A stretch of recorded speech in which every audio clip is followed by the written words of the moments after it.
Deuteronômio capítulo 17.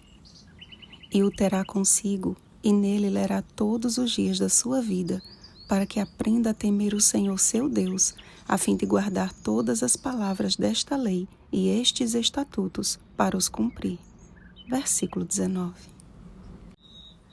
De todos os pecados, certamente a idolatria ganha destaque no Antigo Testamento. Rodeada de nações pagãs, a nação israelita precisava obedecer às palavras do Senhor como um meio de proteção contra a idolatria. E a condescendência de alguns seria transformada em uma terrível epidemia se tais pessoas continuassem a propagar no meio do povo a transgressão à aliança de Deus. Cada caso, porém, deveria ser julgado de forma justa, mediante o depoimento de 2 ou 3 testemunhas.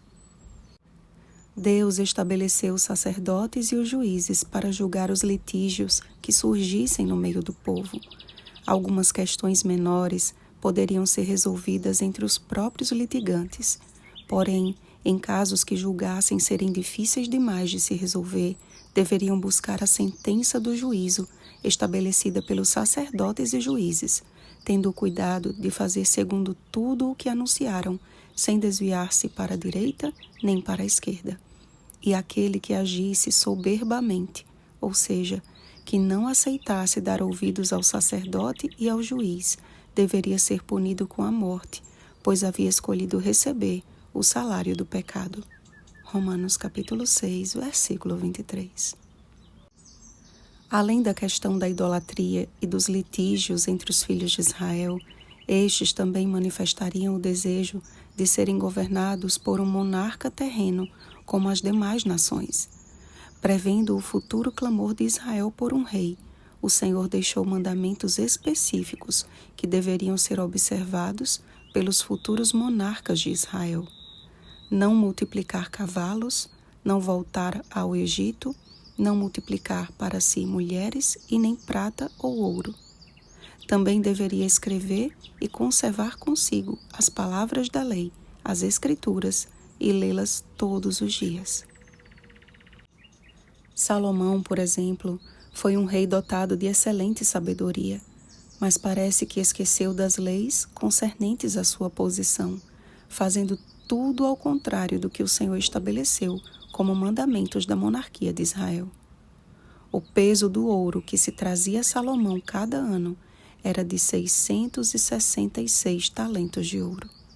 666, 666. Coincidência? Creio que não, amados. Os cavalos de Salomão vinham do Egito e da Cilícia. Do Egito, de onde o Senhor havia dito: nunca mais voltarei por este caminho.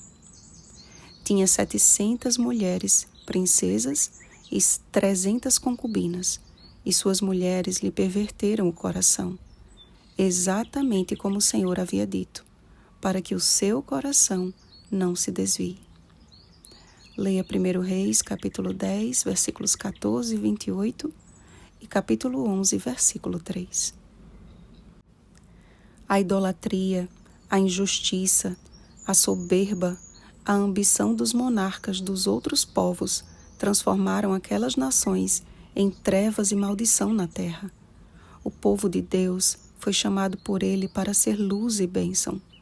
O apóstolo Paulo escreveu: a mim, o menor de todos os santos, me foi dada esta graça de pregar aos gentios o evangelho das insondáveis riquezas de Cristo.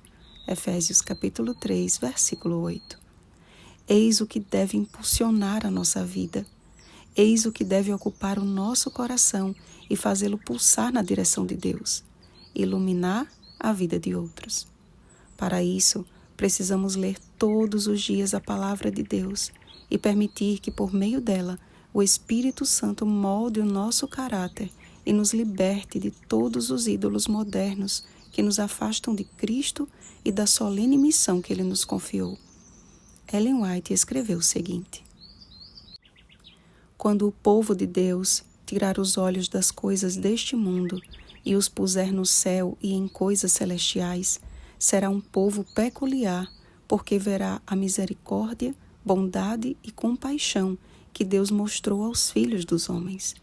Seu amor evocará deles uma resposta, e na vida mostrarão aos que os rodeiam que o Espírito de Deus os dirige, que estão pondo suas afeições nas coisas do alto e não nas da terra.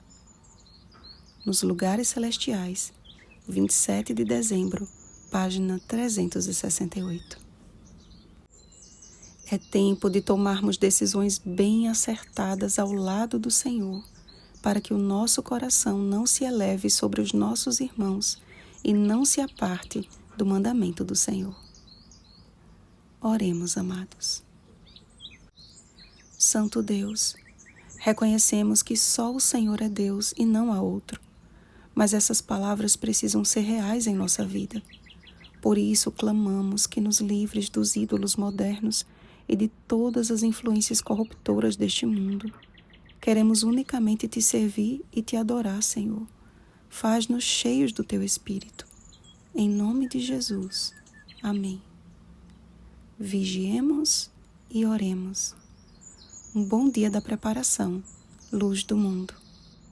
Oremos pelo batismo do Espírito Santo. Oremos uns pelos outros. Rosana Garcia Barros.